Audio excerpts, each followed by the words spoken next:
by the late retired third President of the Republic of Kenya, His Excellency Emilio Stanley Mwai Kibaki, I request that we all stand and observe a moment of silence in his honor.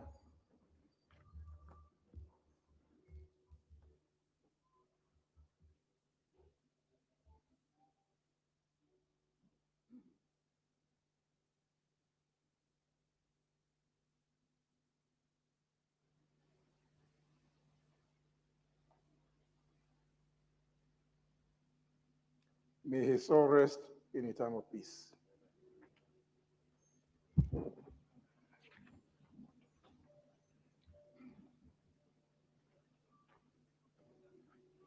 Honour members, I can see already there are over 40 requests. So, honour members, I would want us to agree on the time that each member, how much time? 5 minutes.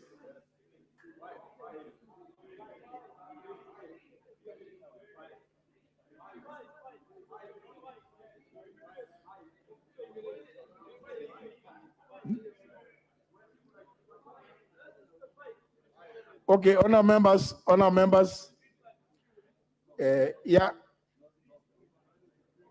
No, on this one, I think let's give everybody equal time, because honour members,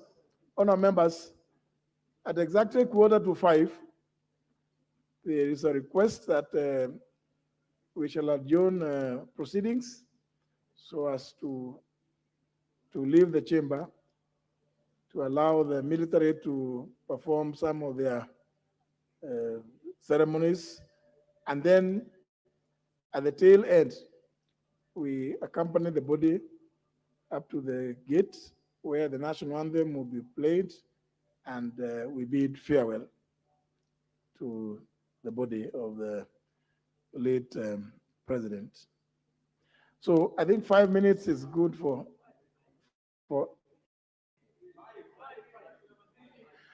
so the honour members, the more time we take not making the decision, you know, we have 5 for everybody. Very well.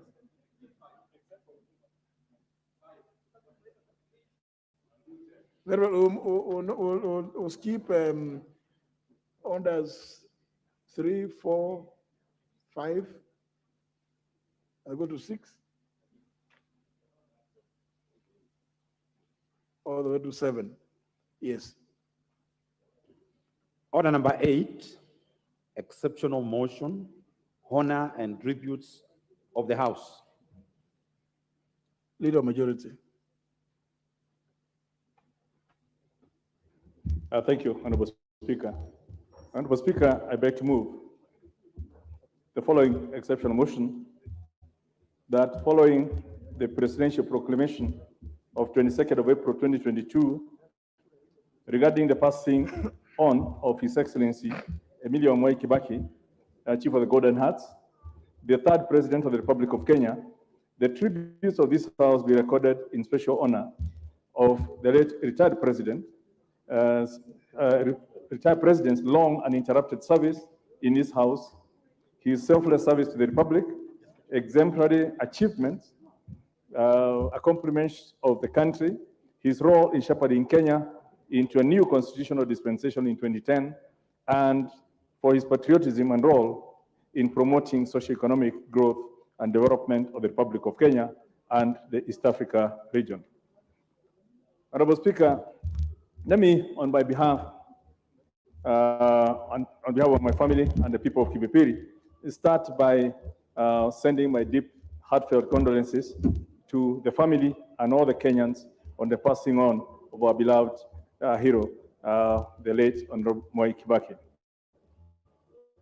Honorable Speaker, history is more than the path left by the past. It shapes the present and has immense potential to influence the future. And these are words that were said by the former Speaker of the House of Commons, John Barco, when he recounted the steps in history that the House had taken since the 10th century. Today, we have a singular honor, an opportunity to record the tributes of this august house in honor of a giant of history, His Excellency President Mwai Kibaki. Honorable Speaker, in the words of President Obama, I wish to observe that it is hard to eulogize any man.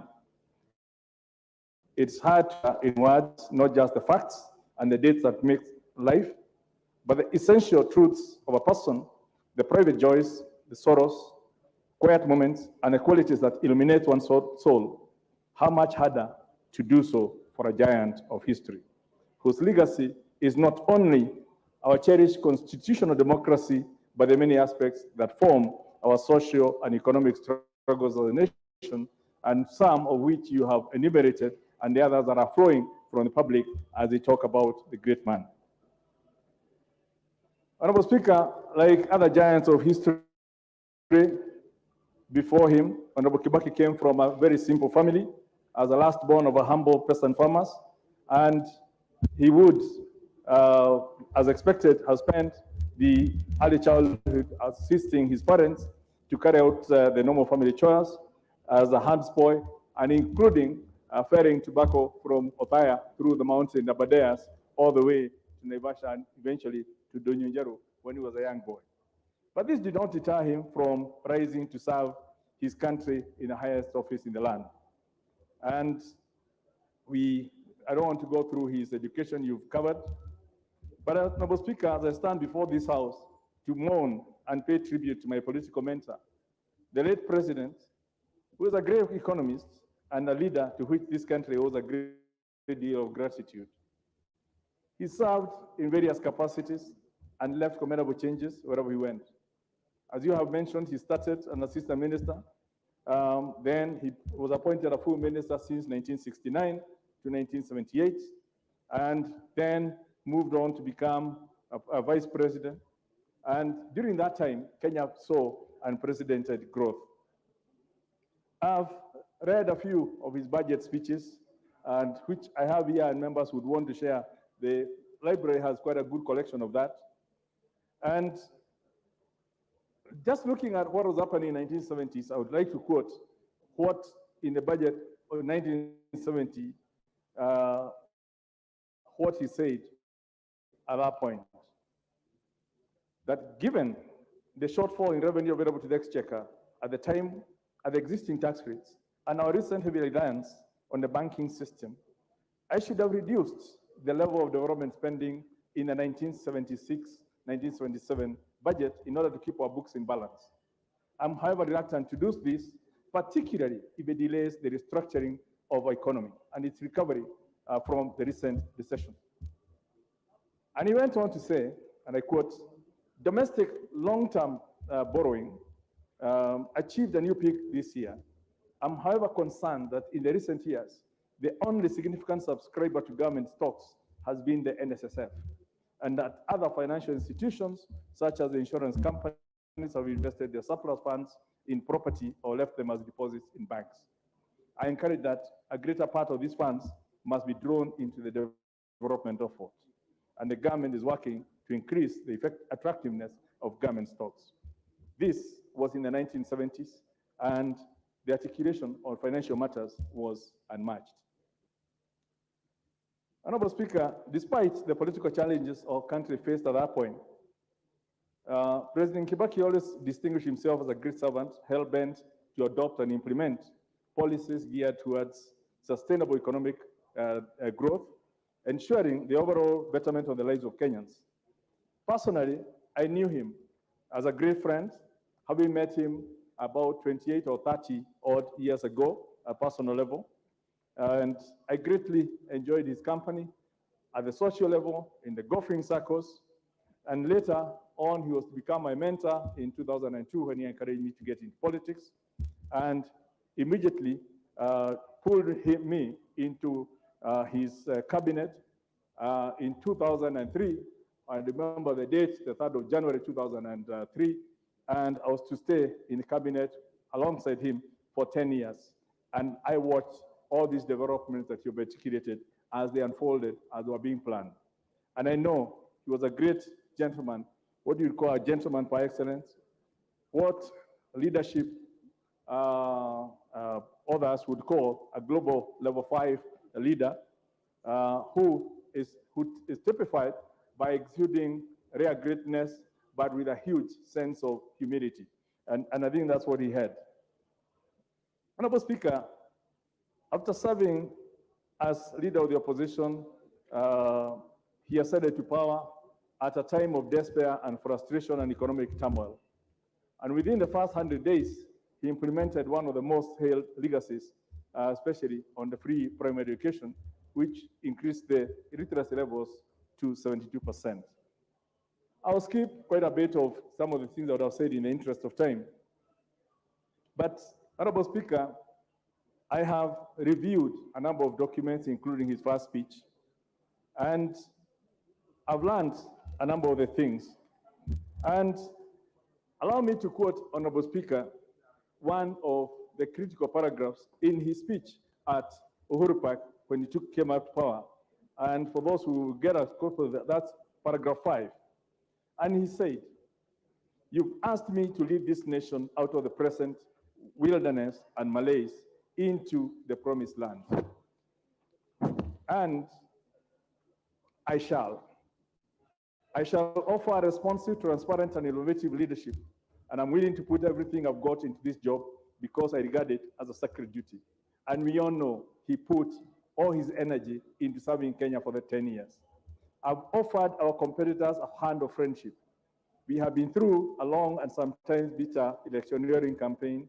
Now the elections are over, that there should be no bitterness. And he lived to that. Let us all unite in forgiveness, reconciliation, and hard work to rebuild Kenya. Nation building requires joint efforts of all Kenyans. Let us work for our common destiny and advance our common aspiration to bequeath a better country to our children. And over the 10 years, he lived to those words. Honorable Speaker, within the same, I think within paragraph 7, he articulated, quote, apart one of the things he said, "We want to bring back the culture of due process, accountability, and transparency in public office. The era of anything goes is gone forever, and government will no longer be run on the whims of individuals. The era of roadside policy declarations is gone, and my government's decisions will be guided by teamwork and consultation." And he went on to say, which is very important for us here today, that the authority of Parliament and the independence of the judiciary will be restored and enhanced as part of the democratic process and culture that we have undertaken to bring to foster. Honorable Speaker, when we look at the contents of the Constitution 2010 that brought the independence of Parliament, that no president will ever dissolve Parliament at his whims, is part of the promise that was made in Uhuru Park on that afternoon of 2002 in December when he took over. Honorable Speaker, I could go on and on, but we don't have the luxury of that time. But I want to say that the late president had an outstanding approach to leadership that all of us here should emulate to make Kenya a great country that Mzee left. And as we head to the elections, because probably God has called him to the high heavens as a result, as a signal to the Kenyans. And I would like to plead with the electorate as we talk of all the great things the late Mwai Kibaki did. I would like to ask our electorate to honor Mwai Kibaki by looking for his qualities and the characteristics in all those aspirants at all levels. And let's ask ourselves, do you see a Kibaki in your MCA? Do you see a Kibaki or aspects thereof in your member of parliament, in your senator, in your governor?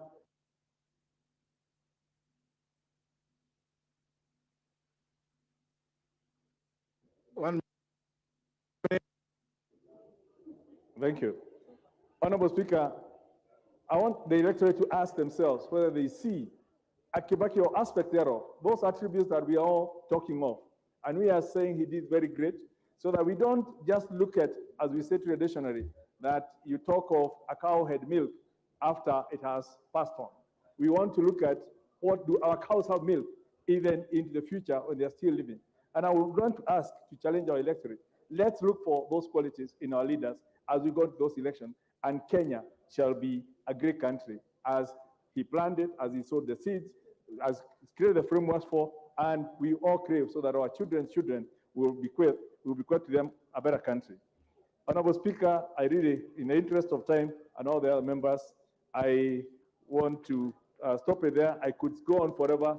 It touches me personally from our close relationship with him, and I'll have missed a friend, a mentor, and I believe wherever he is, I would hope that he's looking down upon me and the others that he mentored, and will help us on our journey through this political thickness. Honorable Speaker, those words, I beg to move. Deputy Minority Whip, Honorable Eseli.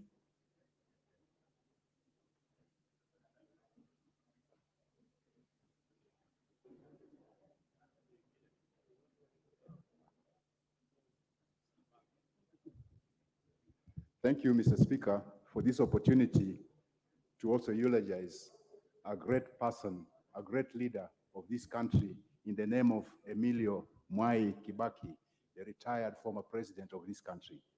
Mr. Speaker, for us in the western part of Kenya, Kibaki held a special place.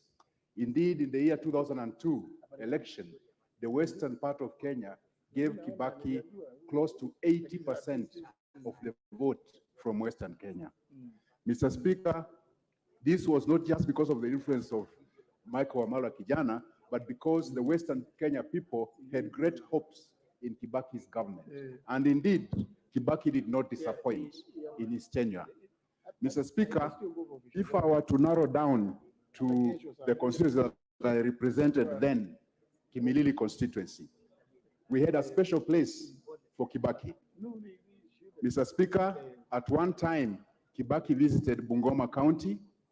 That time it was our district, and he came specifically to Naitiri, which was in Kimilili constituency. And we will always remember him, because at that time, he managed to give Kimilili their own district, whereby Kimilili had been anchoring for a new district for a very long time. And at that point, he also laid the foundation stone for a theater, a hospital theater at Naitiri Hospital, being built by Safaricom Foundation. He also laid a foundation stone for a 5,000-liter milk cooler at the same place. So he left a major mark in the wider Kimilili constituency and now in Tongaren constituency. At that point is when he also gave instructions for the road from Kimilili to Misiu to be tarmacked. And indeed, this road was tarmacked. Mr. Speaker, I would say that I was honored to have been in Parliament at the time Kibaki was president of this country. Mr. Speaker, he was an interesting leader in the sense that he listened more than speaking. At one time, when there had been the Tokyo embassy scandal and Honorable Wetangula had stepped aside as the Minister for Foreign Affairs, he had called us for a meeting at Harambee House, members of Parliament from Western, and I told Honorable Wetangula that I'm going to ask the President to reinstate you. And as we got there, Honorable Wetangula grew close, cold feet and told me, don't mention it. I just kept quiet, but as the meeting went on, at the end I mentioned it. I told His Excellency, the President, Mwai Kibaki, that Your Excellency, you stopped, Wetangula stepped aside after the Tokyo scandal and the investigations have not come up with anything. Why don't you reinstate him? Because Kenyans are asking, kama wewe unawacha watu yako kwa mataa. And the president laughed and told me, wewe seli, wewe wacha siasa mingi. And we left the president's office at Harambee House. But indeed, within a week, the Honorable Wetangula was reinstated as the Minister for Foreign Affairs. So I've always remembered Mzee Kibaki as a very witty person, but listening to his people. Mr. Speaker, I don't know whether we can actually produce yet another Kibaki for this country. Somebody who had such an impact on the economy of this country until the current leadership that came in after him was able to rebase the economy to lower middle income economy. Mr. Speaker, this was all because of the efforts that he had put in. And this came about because of the devolution that he started implementing from the time he became president, in the sense that he devolved a lot of economic activity to the grassroots, and that stimulated the grassroots economy. And I believe that's the basis that Kenya has thrived on to be classified as a lower middle income country. And I believe if we follow the new constitution strictly and devolve more funds to the grassroots, perhaps we'll achieve the dream that Kibaki had for this country, including the Vision 2030. Mr. Speaker, it's a great loss to the country, but we thank God that at least he gave us His Excellency Emilio Mwai Kibaki to live that long and lead this country to the direction that he led this country, especially economically, Mr. Speaker. While he might not have played the politics as well as we would have wanted him to, but that was Mwai Kibaki. So we have to accept him as he is and agree that he did a great job. Honorable Sanko. Thank you very much, Honorable Speaker, for giving me this opportunity to send my heartfelt condolences on my own behalf, on behalf of my family, on behalf of the 6.5 million Kenyans with disability. I represent this House, to the family of the late Kibaki, to the people of Othaya, and to the people of Kenya in general. Honorable Speaker, the late Kibaki, our path crossed instantly when I was student organization of Nairobi University president. And at that time, the Moi regime introduced parallel degree program, a program that I was against. And Kibaki was the official opposition leader, so he was against the Moi regime. Therefore, we had one common enemy. And in the spirit of an enemy of your enemy is your friend, we were friends by default. Honorable Speaker, again, our path crossed instantly in 2002 when the late Kibaki was sworn in as the third president of Kenya on a wheelbarrow, on a wheelchair. Honorable Speaker, therefore we were both persons with disabilities. And a few months into his leadership, he said, wapi ule mlemavu alifukuzwa university, rudisha yeye na wenzake. That is how some of us who are suspended in the University of Nairobi and other public universities got our amnesty from, Honorable Speaker. So, Honorable Speaker, I remember him as a hero who, without him, I would not have completed my university education. Honorable Speaker, Mzee, as he lie outside here, Honorable Speaker, the man who used a breach of the post-election violence victims' dead bodies to grab half of his government in the arrangement of Nusumkate, Nusumkeka, is screaming the loudest. Mzee, as you fly with the angels, the man who was against your legacy project of Thika Superhighway, describing it as a tribal project, is crying the loudest. Honorable Speaker, the man who coined the 41 against one political genocide mantra, because it was against you and your community, is shedding crocodile tears. If Malema was a Kenyan, he would have said, Mzee, give us a signal on how to deal with them. Such sellout, betrayers, and pretenders. Honorable Speaker, we mourn the late Kibaki because in his hand, he left a positive economy. He left an economy, Honorable Speaker, that was thriving, that was on a positive climb, Honorable Speaker. But currently, Honorable Speaker, we have 9 trillion GDP and loans of 12 trillion. That is negative. Honorable Speaker, Kibaki, the late Kibaki, left us when everybody had 3 meals a day. Currently in Kenya, it is very difficult to have even 1 meal a day, not because you are suffering from typhoid or lack of appetite, but because the economy is that bad. Honorable Speaker, Honorable Kibaki may have been an economist, and his successor did not study economy. But in any case, he was good in figures, and figures never lie. We were doing well as Kenyans under the leadership of His Excellency Mwai Kibaki, and under the first 5-year term of the Jubilee administration.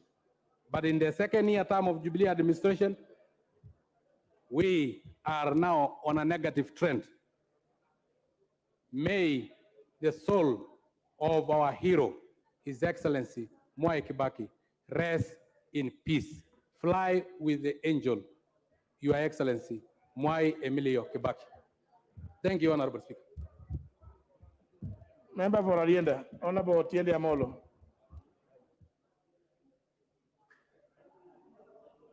Thank you, Mr. Speaker. 6 years ago, one day shy, Her Excellency Lucy Kibaki left us in the month of April. 5 days ago, His Excellency Emilio Mwai Kibaki has left us.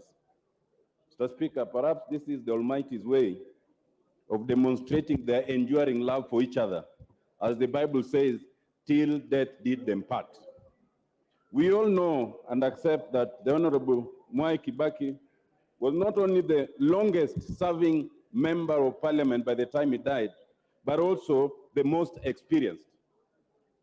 We can debate about many things, but we all accept that having been plucked by Jaramogi Oginga Odinga from the blush serenity of Makerere to come and serve as the executive officer of KANU, he remained steadfast and he remained committed to this country.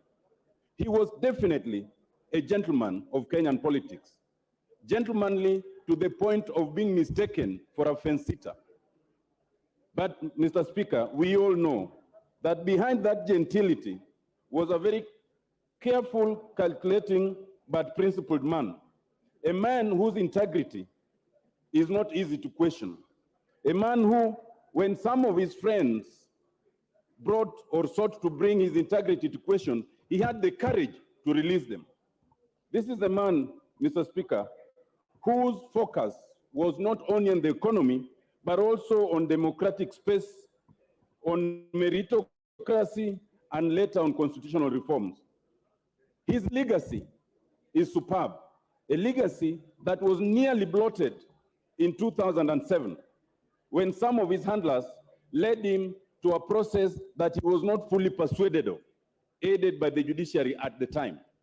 To his credit, and recognizing that, he accepted the subsequent process of reconciliation, a reconciliation that ended up in a government of national unity. Together with the Right Honorable Prime Minister, they were able to steer this country to a situation of unity that had not been seen before, to exponential growth, and to put the foundations for legislative and constitutional reform. Mr. Speaker, I am proud to have been one of the beneficiaries of the 4 organs of reform, that is the Committee of Experts. Today I wear the insignia of the Elder of the Burning Spear, which His Excellency Mwai Kibaki was able to accord me for my service to the country in writing the Constitution way before the age of 40, based purely on meritocracy. Mr. Speaker, I had the opportunity to serve as the first ombudsman of this republic at the time that Mwai Kibaki was president, and I can confirm that the entire process was purely based on merit. Both in the Committee of Experts and as the ombudsman, there was no single day that the president sought to exert undue pressure, or as the lawyers say, to do our work with let and hindrance. He respected principle, he respected meritocracy, and he allowed independent institutions to do their work. This is a man to be emulated, Mr. Speaker, and there are lessons to be learned. In his humility in deputizing the commander-in-chief, in his humility in restraint of want and greed, and his principle to walk away when he thought there were differences of principle. These are things to be emulated today, Mr. Speaker, by all that are listening and all that are praising Mwai Kibaki. But above all, Mr. Speaker, his commitment to his country before self is unquestionable. Mwai Kibaki, say, pass our regards to J.M. Kariuki, Tom Mboya, Jomo Kenyatta, Jaramogi Oginga Odinga, John Silver, and the others before us. Thank you, Mr. Speaker. Member for Kieni. Thank you so much, Honorable Speaker. Honorable Speaker, on behalf of my family, Honorable Speaker, on behalf of the people of Kieni that I represent, and on behalf of the Nyeri people, Honorable Speaker, I want to convey my very, very sincere condolences to the family, friends, and relatives of the third President of the Republic of Kenya.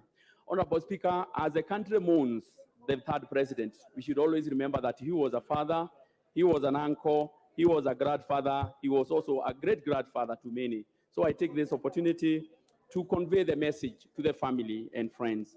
Honorable Speaker, I had an opportunity to interact with the third President, Honorable Speaker, at a tender age when I was at the university. Honorable Speaker, in the year 1998, Honorable Speaker, when our Member of Parliament, the late Munene Kairo, passed on, I decided to vie as a Member of Parliament, Honorable Speaker, in 1998.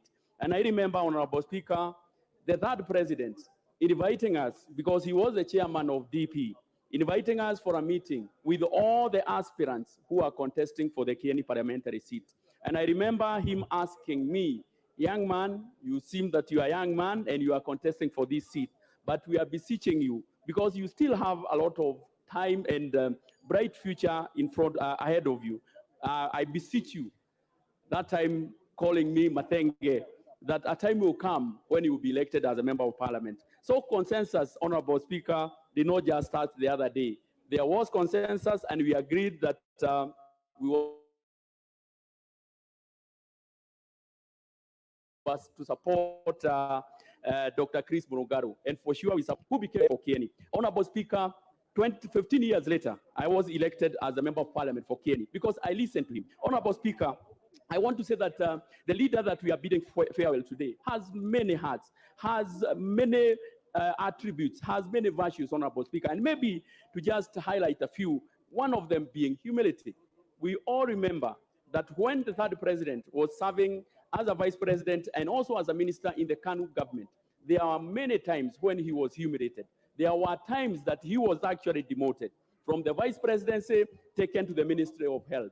He did not abscond duty. He continued serving the country because he knew in any opportunity that you are given, he used to say, Honorable Speaker, that when you are given an opportunity to serve, you are given an opportunity to serve, not to enrich yourself. Honorable Speaker, the third president detested lazy people. The third president, Honorable Speaker, detested corruption. And Honorable Speaker, if you remember, during his tenure as the third president, when there were allegations of corruption, even with his closest friends, they were actually dropped from the cabinet. Honorable Speaker, that is the kind of leader, Honorable Speaker, that we will forever remember. Honorable Speaker, free education, the free primary education, Honorable Speaker, is something that will remain in our hearts, Honorable Speaker. There are many people, there are many students that I have come across, Honorable Speaker, who said, were it not for his intervention, they would not have gone through the primary education. Honorable Speaker, our farmers will never forget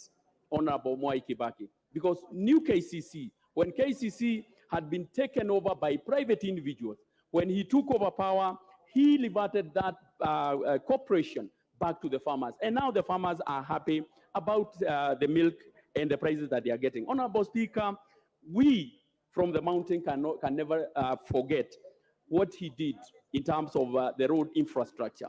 Remembering the Thika superhighway, we all know the kind of jam that we used to have, clogging all the way, the entire Thika road. And of course, with the coming up of the Thika superhighway, definitely, even the land, the value of land in our areas also improved. Honorable Speaker, we can say a lot about the former president, but to say the least, Honorable Speaker, is to say that we need to learn from all the virtues that the third president instilled to us. And if we forget all of them, we should just remember that he detested Reze people, he detested people who are involved in corruption, and he encouraged us to work hard. He is the one, Honorable Speaker, who moved from our economy, from down there, Honorable Speaker, to now a thriving economy. Those are the lessons that we need to learn from the third president. May his soul rest in eternal peace. Thank you. For Kiminini. Thank you, Mr. Speaker. Mr. Speaker, on my behalf of my family, on behalf of the great people of Kiminini and Trans Nzoia County at large, Mr. Speaker, bring our message of condolence to the family of the late president, friends, and the entire nation. Mr. Speaker, when you read the Bible, the book of Ecclesiastes, the Bible says there is time for everything. There is time to be born and there is time to die. Indeed, it was too early, Mr. Speaker, for the late President Mwai Kibaki. Mwai Kibaki leaves behind a positive legacy, Mr. Speaker. He was indeed a family man, Mr. Speaker. From his busy schedule of politics, he found time for his family. And this is a big virtue, Mr. Speaker, that other leaders must emulate, Mr. Speaker. Mr. Speaker, secondly, when it comes to the matters of the economy, Mr. Speaker, the president took over when the growth of this economy was at 0.06%. And he managed to drive it to almost 10%, Mr. Speaker. Mr. Speaker, Mwai Kibaki believed in planning. It is said, Mr. Speaker, that failing to plan is planning to fail. Indeed, he's the one who came up with the Vision 2030, Mr. Speaker. The Vision 2030 is the economic blueprint, Mr. Speaker, that all other policies are anchored to. And Mr. Speaker, in the Vision 2030, the president envisioned Kenya to be a middle income economy, Mr. Speaker. When it comes to matters of public debt, Mr. Speaker, the president was borrowing wisely. I remember that particular time, Mr. Speaker, when you look at the ratio, the percentage of public borrowing, the GDP, Mr. Speaker, was around 48% to 50%. But currently, as we speak, Mr. Speaker, the borrowing is almost 100%. He was borrowing wisely, Mr. Speaker. The public debt, the burden now is on the Kenyans, Mr. Speaker. We are calling upon the leaders to emulate President Mwai Kibaki. Mr. Speaker, on matters of the taxation, he increased the tax revenue. And Mr. Speaker, that time KRA had a slogan that kulipa ushuru ni kujitegemea. This is the president, Mr. Speaker. At that time, when it comes to matters of employment, he came up with a strategy of ERS, the economic recovery strategy. And this was about wealth creation and employment. Mr. Speaker, I remember that time we had drastic reforms in the banking industry. At that particular time, Mr. Speaker, the cash reserve ratio was low. And the banks at that time in history, they were hawking loans all over, Mr. Speaker. The banks were giving loans to Kenyans at the low interest rate. Mr. Speaker, because we didn't have a lot of domestic borrowing, he had allowed, Mr. Speaker, the SMEs to borrow from the banks. And at that particular time, we salute him because that is the time the economy was growing. There was a lot of money with the SMEs, Mr. Speaker. Employment was created, and we salute for him for that. Mr. Speaker, during this time as the president, there was zero tolerance to corruption. And in government, it was written all over, that zero tolerance to corruption. We salute President Mwai Kibaki because he was committed to the fight against corruption. I had an opportunity to go to his house with the late Vice President Omalo Kijana, Mr. Speaker. As a young boy, he went to Muthaiga, and I had a chat and had tea with him. I remember very well even Joseph Kamoda was there. And from the communication, he was a humble man. The very first time I went to State House, Mr. Speaker, I was again with the late Vice President Omalwa. After the installation, Mr. Speaker, in Uhuru Park, we went to State House. And at that time, he was still on the wheelchair, Mr. Speaker. And we salute him, the humility he had as a president, Mr. Speaker, the family man, the help when it comes to the economy. So we call upon the leaders of this country, Mr. Speaker, that we are looking for another Kibaki. A Kibaki who will revive the economy, Mr. Speaker. A Kibaki who will reduce the public debt that is burdening Kenyans. A Kibaki who will manage the cost of living. As we speak right now, Mr. Speaker, the cost of living is very high. The issues of inflation are very high, Mr. Speaker. How I wish that we call upon the next president of this country, Mr. Speaker, who I'm very sure is going to be a Kibaki movement, Mr. Speaker, that is going to respect the Kenyans. He respected institutions. He respected Parliament, Mr. Speaker. He respected the judiciary. And we salute him for that, Mr. Speaker. I'm told even at that time he could call of cabinet if a cabinet minister was indeed invited to come to Parliament. We salute him for the respect he had for Parliament and the independency of the judiciary. May his soul rest in eternal peace. I thank you. Honorable Duale. Thank you, Mr. Speaker. Mr. Speaker, on the onset, on my behalf and that of the people of Garissa Township and the people of Northern Kenya, I send my condolences to the family, friends, and the people of Odaya who have lost a great leader. And Mr. Speaker, if you allow me, let me quote from the Quran, verse in the Al-Imran chapter that says, every soul will taste death, and you will only be given your full compensation on the day of resurrection. So he who is drawn away from the fire and admitted to the paradise has attained the desire. And what is in this life, what is the life of this world except enjoyment of dissolution? Mr. Speaker, I had the privilege to serve with President Kibaki in the 10th Parliament, and I want to thank you. You are the only now, you are the party leader of the great party that President Kibaki established many years ago.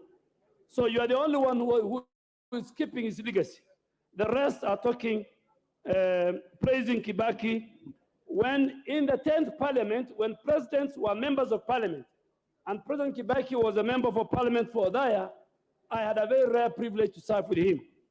I had a very rare privilege to be very close to Kibaki when I differed with my party ODM in 2010, and President Kibaki, myself, and many others, including the current deputy president, adopted us as his political sons.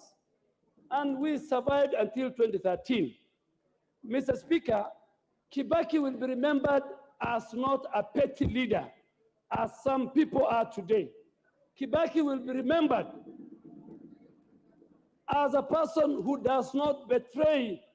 He doesn't believe in the politics of deceit and betrayal as it is today in Kenya. Kibaki believed in the economy, in the hustler, in the smallest of the smallest people. And it was Kibaki who asked the banking sector in our country to open up loans to the smallest of the business in our country. It is Kibaki who brought this country during his tenure. KRA, when he took over, KRA was collecting 600 billion. By 2013, KRA was collecting 1.2 trillion, Mr. Speaker, because he believed in revenue, local revenue. He never believed in debt. Kibaki left us to 1.8 trillion debt. Today, our country is going the route of Greece, where we are 5 trillion. Today, when Kibaki was leaving us, a loaf of bread was 20 shilling. Today, Kenyans are buying a loaf of bread for 55 shilling. Kenyans are queuing everywhere. And Mr. Speaker, and I want to urge my Christian brothers and sisters, please, when you want to mourn the dead, don't cheat. Don't cheat. Don't shed crocodile tears. We know those who made Kibaki's life difficult in the 10th Parliament, in the Grand Coalition government. I was a minister. Honorable Charles Kilonzo, Honorable Kimunya are the only two members I can see who were with us in the 10th Parliament. We know how the Grand Coalition, but Mr. Speaker, Kibaki had the best of advisors. Men like Ambassador Mudaura, people like Kimembia, I don't know what happened to him of late. And like today, when you have sycophants, when you have got a cartel that wants to steal from the people, Mr. Speaker, the next leader of the Republic of Kenya must be like Kibaki. And the closest person to Kibaki is none other than Honorable William Samoei Arap Ruto. That is the closest man. because the rest worked with Kibaki. William Ruto will, like Kibaki, I have worked with him, will turn our economy. But please, my brothers Christians, don't praise Kibaki if you know you made his life difficult during his time. May his soul rest in peace. Member for Ugunja, Honorable Wandai. Mr. Speaker, thank you very much. And let me join my colleagues in passing my condolences and those of the people of Ugunja. To the family, friends, the third president, Mwai Kibaki, and indeed, the people of Kenya. Mr. Speaker, the more I hear my colleagues speak with passion, the more I'm reminded of the celebrated speech by Mark Antony in Julius Caesar. You know, those of us who are fans of Shakespeare will tell you that the more things change, the more they actually remain the same. Mr. Speaker, let me say two things. That the Honorable President Mwai Kibaki was a man of his own class. And I can for sure remember him for two things, if only two things. One, as you know, Mr. Speaker, he was among the very few of his generation, the generation of post-independence Kenyan leaders, who are known for nothing else but nationalism. The Speaker, Mwai Kibaki lived the spirit of nationalism till he died. Mwai Kibaki was known as a unifying figure. He was known as a person who was non-polarizing, a virtue that we really need in this country, Mr. Speaker. Mwai Kibaki was the kind of a statesman that you would need at any given moment in the life of a country. Mr. Speaker, secondly, is the legacy that Honorable Mwai Kibaki has left behind. You know, Mr. Speaker, many a times leaders struggle to leave a positive legacy. But what I've come to learn is that once you are a good leader, like Mwai Kibaki was, you don't have to struggle to leave a legacy. It just happens naturally. It just flows, as I'm being told by Honorable Wamalwa. Because when you talk about Mwai Kibaki, what comes to mind? The Thika superhighway. It just comes to mind naturally. What comes to mind? Education. Speaker. Happy the Honorable Uhuru Kenyatta followed in his footsteps. Because again, if you talk about Uhuru Kenyatta, you would obviously think about the Nairobi Expressway and many other things. So we need, and SGR. So we need really, as we send off this great Kenyan statesman, to look at ourselves, to think of where we are as a country and where we need to go, Mr. Speaker. Mr. Speaker, I cannot end by saying that Mwai Kibaki did not work alone. Indeed, he was blessed to work with 3 vice presidents during his 10-year tenure. The Honorable late Michael Wamalwa Kijana, the Honorable Mudi Awori, and the Honorable Stephen Kalonzo Musyoka. Those were his able, loyal vice presidents. And indeed, he was lucky to have had loyal vice presidents. Not like these days when you have a deputy president who has become a leader of opposition. So it is very, very interesting, Speaker, as we send off the Honorable Mwai Kibaki, that we need to reflect upon ourselves as a country. That we need a situation that we find ourselves in currently, where a deputy president has become an opposition leader in his own government. That is something that never happened during Mwai Kibaki's tenure, Mr. Speaker. And therefore, with those very many words, Mr. Speaker, let me say, I want to pray to Almighty God to continue blessing this country and to keep the soul of the president, the third president of this country in eternal peace. Thank you. Honorable Wangwe. Thank you, Honorable Speaker. Honorable Speaker, on behalf of the great people of Navajo, that of my family and that of my behalf, Honorable Speaker, allow me to eulogize the great man, a man who leaves behind lessons, rather than a man whom we can talk about in terms of the past. Honorable Speaker, the man, His Excellency Emilio Mwai Kibaki, leaves behind a lesson on leadership, leaves behind, Honorable Speaker, that leadership is not just for you, it's for a person, leadership for you as a Kenyan, and leadership, Honorable Speaker, for you as a statesman. Honorable Speaker, Honorable Mwai Kibaki leaves behind a lesson in terms of leadership of economy par excellence. He handled the economy of this country right from the time he came from school and joined KANU. That time, Honorable Speaker, to the time he left as the president, he all preached nothing but economy. Honorable Speaker, the lesson he leaves behind also to us is that he believes in a community, he believes in a person, not just one person himself, but also the entire community. Honorable Speaker, we appreciate the late Honorable Mwai Kibaki for appointing the great man, the Vice President of Kenya, the Honorable Christopher Michael Wamalwa. With him, all Luhya nation rallied behind Honorable Mwai Kibaki. Honorable Speaker, I come from a very small community, the Abanyala in Western Kenya. He is the first president, Honorable Speaker, to appoint a Munyala minister, Dr. Newton Kulundu. We eulogize him as a great friend of ours, Honorable Speaker.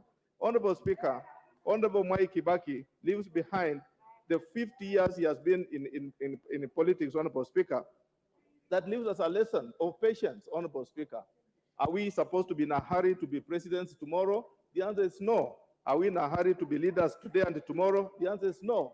Patience pays. Let everyone, Honorable Speaker, remember Mwai Kibaki as a person who traveled a political journey.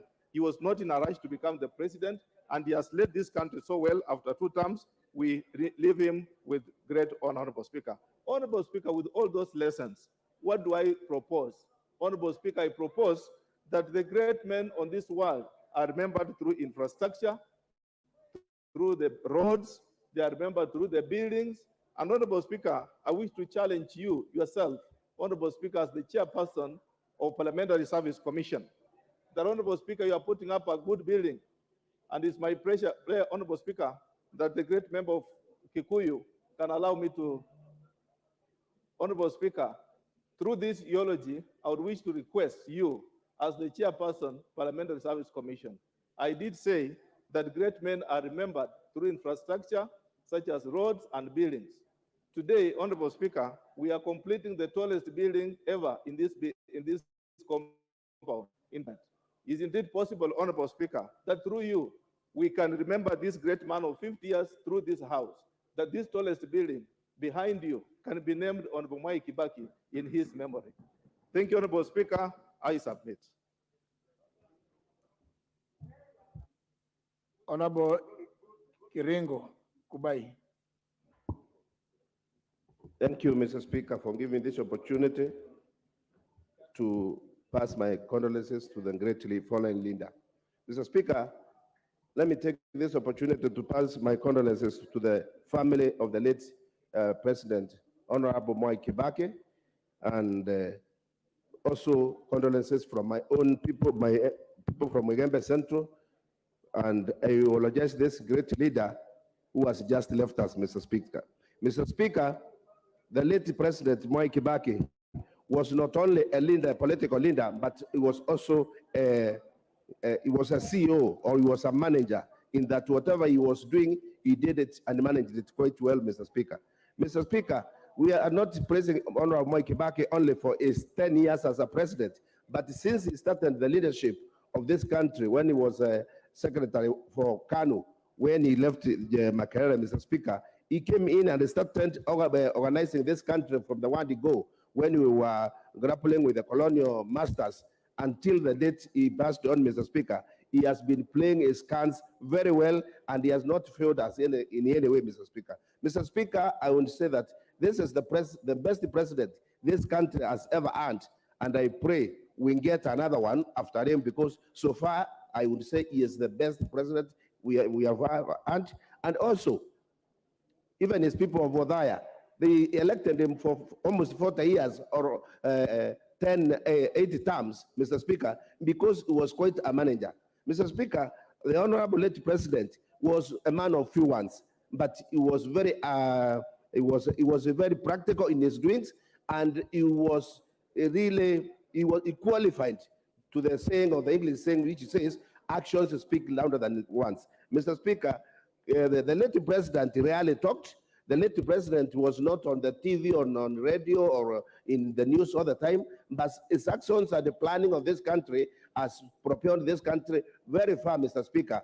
And that is a leader who needs to be emulated, Mr. Speaker. Mr. Speaker, I happened to interact with the late president, Mr. Speaker, when he was in DP and he was campaigning for that party, Mr. Speaker. And he happened to visit my constituency when I was just a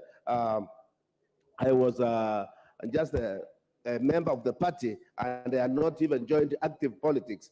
And we had an interaction with him, Mr. Speaker, in a certain hotel where we shared a meal and other leaders. And Mr. Speaker, in him I saw a great man. And when he didn't make it to the president, to become the president, Mr. Speaker, it was in the early 90s, Mr. Speaker, it was very unfortunate for this country, Mr. Speaker. Because, Mr. Speaker, if the late president became the president immediately after the repeal of the section, the law, so that we can have many parties, Mr. Speaker, he could have taken us very many miles away, Mr. Speaker. Unfortunately, he came to leadership when one factor, he had an accident and he was also becoming old. But with all those problems, Mr. Speaker, and then there came the problem of the Nusumukata issue, which also stored is a plan for this country, Mr. Speaker. I'll bet all those problems, I'll bet all those handles which were stopping him on his way, Mr. Speaker, he made sure that he had laid proper foundations for this country, Mr. Speaker, especially in the transport sector. He did very well. Education sector, Mr. Speaker. He is the one who reduced the taxes for bondas so that the young people and those who are not employed could be able to buy the pikis or the motorcycle, Mr. Speaker. And as we talk now, that sector is the sector which is employing most of the youths in this country, because there's no any other opening in this country to employ our youths, Mr. Speaker. This great man has done a lot for this country, and I wish him, I wish his family and all those people who were there that they pray for him, and we pray for his soul, and may his soul rest in peace. Thank you, Mr. Speaker. Honorable Dindi Nyoro. Thank you very much, Mr. Speaker, for this opportunity. And I rise to send my condolences to the family of President Mwai Kibaki and also to the people of Kenya on my own behalf and the people of Kiharu. Mr. Speaker, we learn a lot from the life of President Mwai Kibaki. First, I want to thank the people of Odaya for entrusting a young person to the position of leadership in terms of their MP, Mr. Speaker. President Mwai Kibaki assumed the role of CEO of KANU at the age of 31, went ahead to become an MP at 32, and served for 50 uninterrupted years as a member of parliament. And it is through that incubation of ascending to a position of leadership early that he was able to refine himself, of course, through experience, to become the kind of leader, a towering leader that he became when he assumed the presidency of Kenya. Mr. Speaker, I remember President Mwai Kibaki for the free education, and I remember when he was campaigning, his competitor then actually told the nation that it was impossible to offer free basic education. But President Mwai Kibaki went ahead to prove them wrong when he, of course, gave the people of Kenya an opportunity to go to school without paying. Also, most of us, Mr. Speaker, went to universities and got places in various universities, courtesy of the policies of President Mwai Kibaki for opening up space in our private university, public universities, Mr. Speaker, which previously were hedged on bed capacity, and also opened up the economy to be able to absorb capital from private sector for establishment of private institutions. But Mr. Speaker, I also want to remember President Kibaki more in regards to the economy. Across all dimensions of the economy, President Mwai Kibaki's legacy, Mr. Speaker, is towering. He got an economy that had revenues of around 200 billion Kenya shillings. By the time he left after 10 years, he had uplifted that revenue by 500% to 1 trillion Kenya shillings.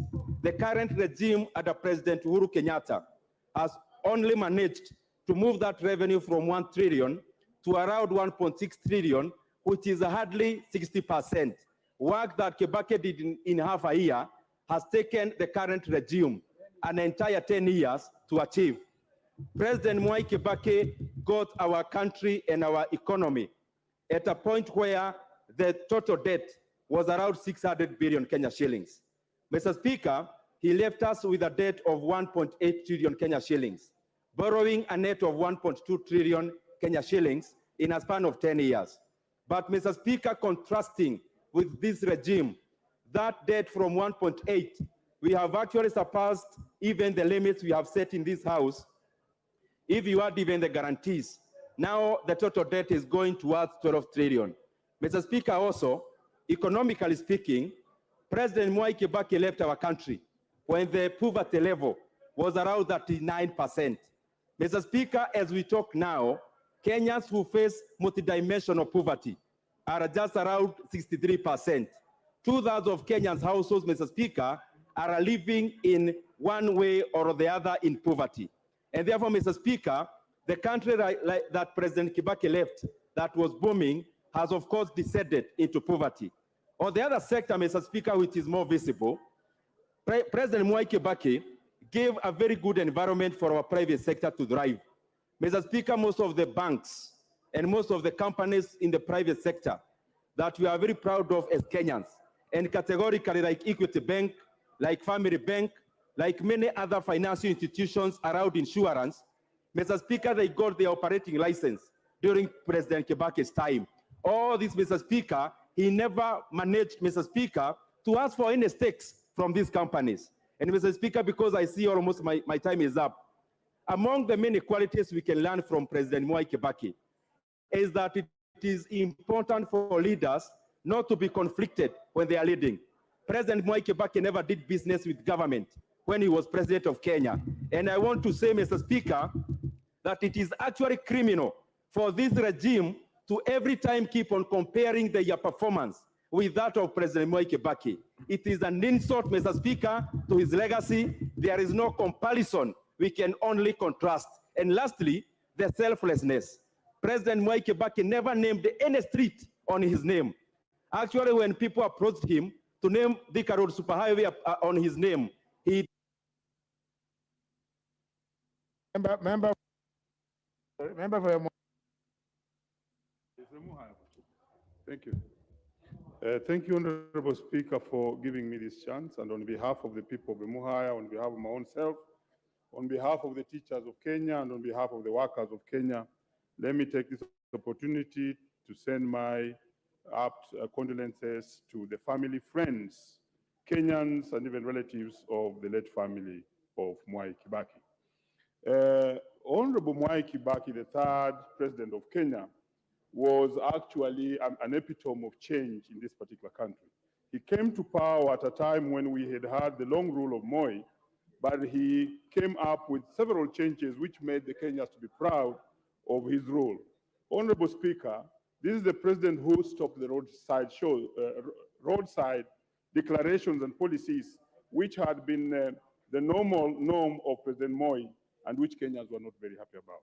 Honorable Speaker, Honorable Kibaki and President Kibaki reduced his motorcade.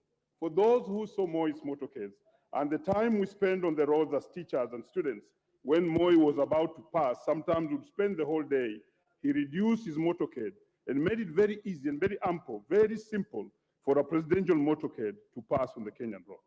Honorable Speaker, on internal and external borrowing, this was a remarkable president who made the loans to be very cheap, especially for workers and more so for teachers. For the first time, we saw banks, more so some banks which teachers could not go to, like the Barclays Bank and Standard Bank, come to staff rooms and hawk loans to teachers and workers of this country. We can never forget this. He made the loans to be cheap and to be available for the smallest man in the country. Honorable Speaker, President Kibaki went ahead to make sure that the teachers got better pay and worked under better conditions of working. There is remembered for the 17.9 billion, which he gave the teachers of Kenya as what was called the harmonized salaries between the civil servants and the teachers of Kenya. And that's changed the life of teachers till today. Honorable Speaker, Honorable Kibaki and President Kibaki worked on the minimum wage for Kenyan workers, and is the one who raised it almost to the level that was wanted by the international standards and the ILO. And to date, it has been improved such that the minimum wage stands at what is required by the ILO. President Kibaki did not interfere with trade unions. It was very easy to negotiate as trade unions with the president and government. And at no time when we negotiated for teacher salaries did we even meet President Kibaki. We met ministers and other officers within the system, and the deal would be done. We would never meet the president himself. He believed in people. He believed in the people he gave office. Honorable Speaker, I cannot forget the fact that President Kibaki did a lot on infrastructure. In Emuhaya, for instance, he's the one who came up with the Stendikisa Humsalaba Road, which is now in bad condition and which we are asking the current government to make. He also came up with the road from Buyangu at Rodis Junction to Ekero, which is serving the people of Emuhaya, and we remember him for that. Honorable Speaker, President Kibaki professionalized the civil service and also professionalized the cabinet. For the first time, we heard that people were being told to text their CVs to the president to see where they can be placed in the ministries. This was powerful, and we loved it. There was meritocracy, and merit ruled the day. Today, we see people being appointed not because they are professionals, but because they are good friends of those who are in power. This we cannot hide from President Mwai Kibaki. Honorable Speaker, I must say that this is the president who braved the issue of free primary school, and which has now grown to subsidized secondary school, which we enjoy today. He was very brave because he said within the first 100 days, he will have brought free primary school. I remember when I met President Uhuru after Kibaki left the throne, I told him that Kibaki has done it all. The best you could do now was to do three things: that you must make sure that the secondary school education is free. You must also make sure that teachers are paid well, and make sure that you build the railway. The rest is a story for another day. Honorable Speaker, President Kibaki was the leader of the opposition. Today, people fear to be in the opposition. This, I should say that we go to the next election. Those who will be in the opposition must remain in the opposition, so that we have a check and balance in parliament. Hey, you guys, what's happening? I must say, Honorable Speaker, that President Kibaki also is remembered for handing over power to his next president.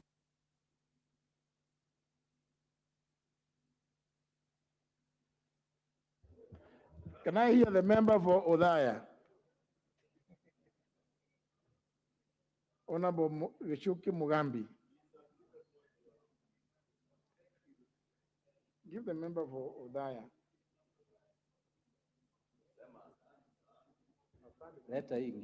Sawa, asante sana. Asante sana. Thank you, Honorable Speaker. Honorable Speaker, allow me to pass my condolences to the family, to my great people of Odaya and Kenyans at large as they mourn this great statesman. Allow me, Mr. Honorable Speaker, to thank people of Odaya who stood with Mwai Kibaki for that period of 40 years. Allow me to thank Kenyans for giving Rais Honorable Mwai Kibaki a chance to serve them as their president. Honorable Speaker, I want to eulogize a very humble man. A man, if you remember, Honorable Speaker, who came into power and refused to be called Mtukufu, and is the one who introduced the term Mheshimiwa for president. Honorable Speaker, we need to remember how humble Honorable Mheshimiwa Kibaki was. He refused, as many of you have said, for any project to be named after him. But I want to confess that now that he's gone, we are allowed, as our whip has said, to name a few projects after him. Honorable Speaker, like in Odaya, we have a Level 6 hospital, which we will name after him as Mwai Kibaki Teaching and Referral Hospital. Honorable Speaker, I had a chance to serve under Mwai Kibaki as his chairman of Udaya Development Association. As you know then, the Katiba had not allowed the constituency where the president comes to elect a member of parliament. But he gave me a chance to serve on his behalf as an acting member of parliament in Udaya. And I want to say, Honorable Speaker, I was lucky he did recognize my service and gave me an MBS for the service I gave to Udaya people. Honorable Speaker, we cannot forget where the president left this country in terms of economy, in terms of education, in terms of social and political status. We know that he's the man who enacted the 2010 Constitution, which is a document, Honorable Speaker, that will guide the democracy and the freedoms of Kenyans in this country for a long time to come. I remember the president for his vision. Honorable Speaker, Mheshimiwa Kibaki took over a country that was almost directionless, but he was able to come up with Vision 2030, which is a blueprint that again will guide the development of this country for up to the year 2030. Honorable Speaker, we cannot forget the many children who have had a chance to achieve their dreams because of the free primary education. Honorable Speaker, this is something we have to guard as leaders so that all these kids, because all of them have dreams, that they will continue having a chance to achieve their dreams. Honorable Speaker, the late president valued the private sector, and this is an area that helped this country to grow almost with double digits. And if we all remember, the banking sector, the manufacturing sector, they all benefited from his policies of ensuring that he supports the best and he allows merit and competition to thrive in an economy. Honorable Speaker, we have to continue supporting and coming up with policies that are supportive to the private sector.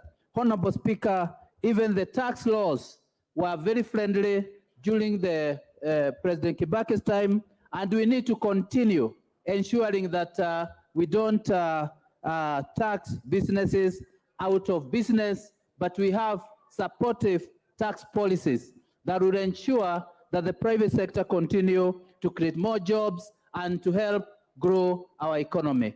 Honorable Speaker, may the good Lord bless the soul of our great statesman in eternal peace. Amen.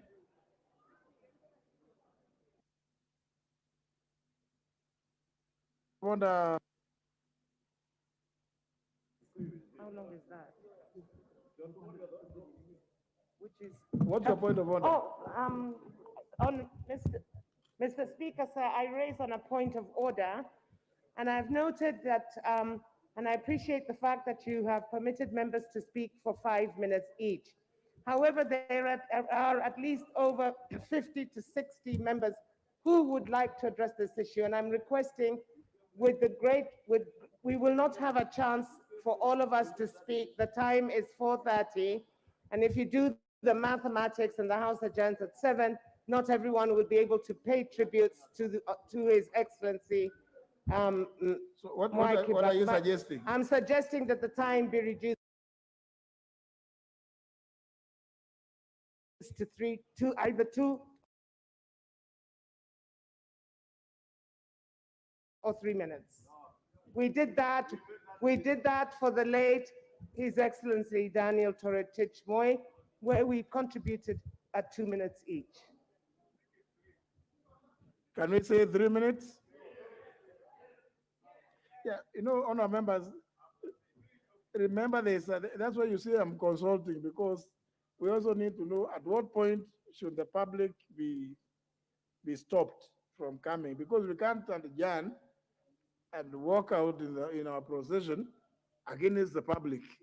So even these people in red attire there should also organize themselves. Honorable Kilonzo.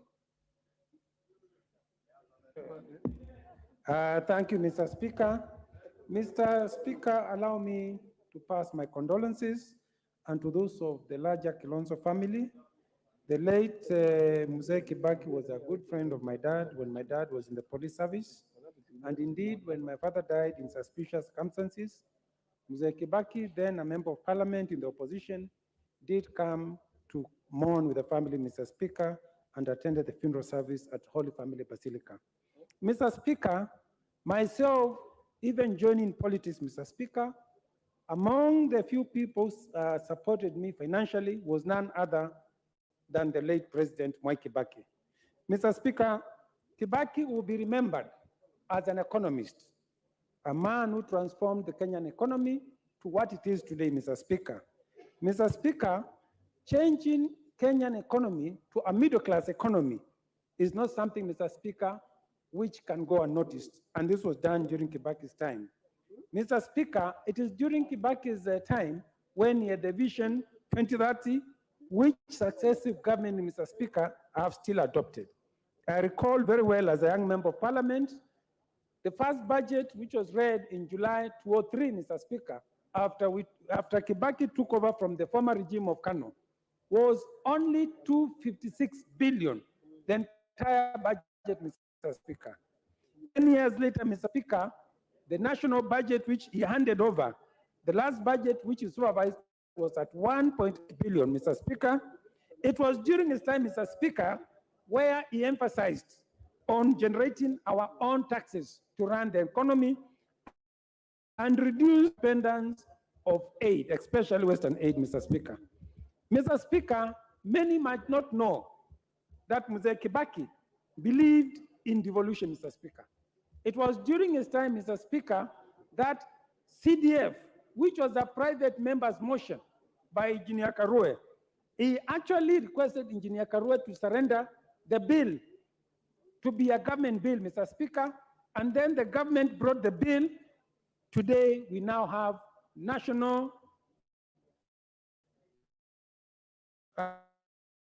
Government Constituency Development Fund, Mr. Speaker, courtesy of the late President, Mr. Speaker. But, Mr. Speaker,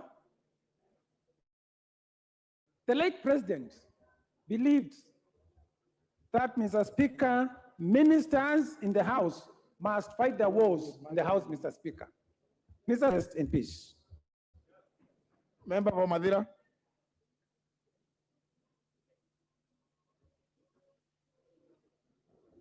Thank you, Mr. Speaker.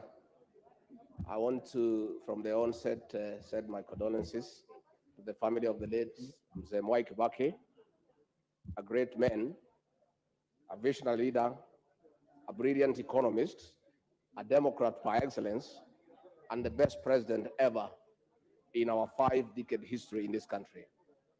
Mr. Speaker, the late Mwai Kibaki hailed from Nyeri, the lands of milk and honey, the land of the courageous, the land of the brave, the land of Dedan Kimathi Washuri, the land of Professor Wangari Maathai, and he has done us proud. Mr. Speaker, Mwai Kibaki's pretended over unprecedented economic development that changed people's lives. And by the time he handed over in 2013, Mr. Speaker, he left Kenyans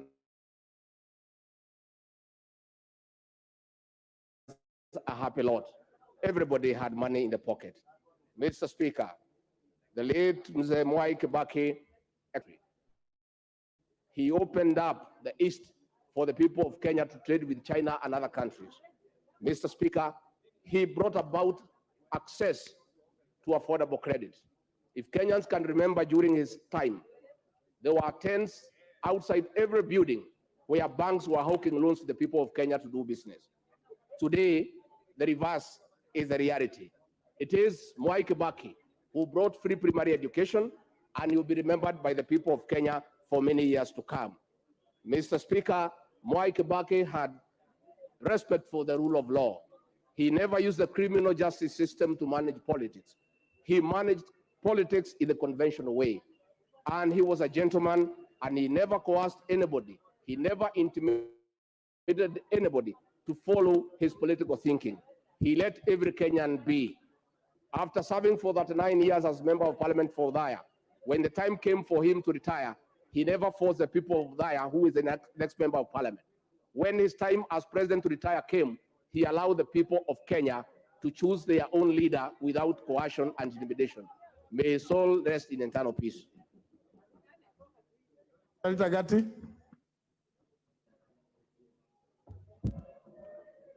Thank you, Mr. Speaker, for the opportunity to mourn my president, His Excellency Mwai Kibaki. Mr. Speaker, I will remember President Mwai Kibaki as the president of this country, Mr. Speaker, and I remember him specifically, Mr. Speaker, because the Jamhuri Day of 2011, Mr. Speaker, the president awarded me the Head of State Commendation Award, the HSC, Mr. Speaker. That is why I use HSC. That is an award, Mr. Speaker, that I received in 2011 from the president, recognizing the work I do in my community, Mr. Speaker. Mr. Speaker, sir, on behalf of the great people of Migori County, and on behalf of persons with disabilities that I represent, Mr. Speaker, in this House, I wish to send my condolences to the family and the people of Kenya. Mr. Speaker, persons with disabilities of Kenya are mourning the president, Mr. Speaker, who basically made their lives better in this country. Mr. Speaker, it is during Kibaki's time in 2003, Mr. Speaker, that the Persons with Disabilities Act was signed into law in this country, Mr. Speaker, and that has been a law that has made it easier for persons with disabilities of Kenya, Mr. Speaker, to actually have their lives and their rights recognized in this country. Mr. Speaker, it was during that time, and Mr. Speaker, going into 2008, when actually this country also, Mr. Speaker, as you may know, signed the UN Convention on the Rights of Persons with Disabilities, Mr. Speaker, making life easier for persons with disabilities. Mr. Speaker, I am a life member of Maendeleo ya Wanawake. Mr. Speaker, Maendeleo ya Wanawake in this country, women of this country, Mr. Speaker, are proud of President Kibaki, Mr. Speaker, because you know that President Kibaki supported Maendeleo ya Wanawake and supported women of this country, Mr. Speaker. We are mourning the loss of our president. Mr. Speaker, free primary education, Mr. Speaker.